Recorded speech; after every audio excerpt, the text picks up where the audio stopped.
In light of Albert Ojwang's arrest in Homa Bay and subsequent ferrying to Nairobi, what does the law say about the process of transferring persons of interest from one county to another? First, the officers must identify themselves and inform the suspect of the reason for the arrest, the charges or suspicion, their right to remain silent, and above all, their right to legal consultation. This is in line with Article 49 of the Constitution of Kenya. Thereafter, the suspect is booked at a local police station. So the arrested person must first be booked and processed at a local police station, which is the nearest police station within the county, which is the jurisdiction of the arrest. Their personal details, the nature of the offense, as well as the time of the arrest must be indicated on the occurrence book, which is the OB. Within 24 hours of the arrest, this is including public holidays and weekends, the suspect must be presented before a magistrate in the jurisdiction.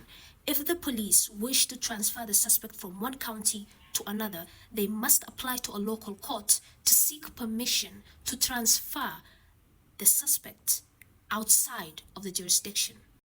Article 49 also requires that a person be brought to court without unreasonable delay.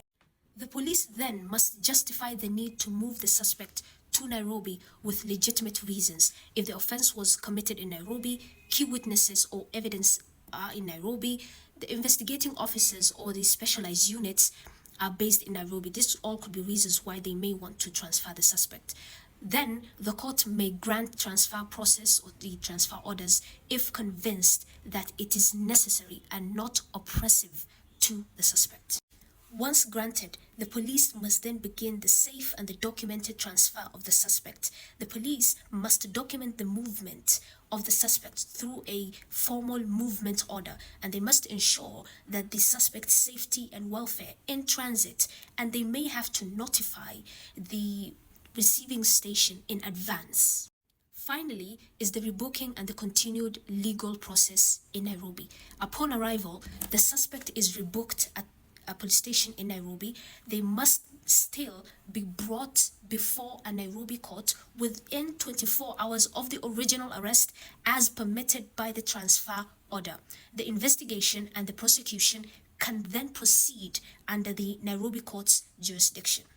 The question now is, what happens if these steps are ignored? If this legal process is ignored, any evidence collected may be challenged and the arrest and the detention may be ruled unlawful. The suspect can then sue for illegal detention and violation of constitutional rights.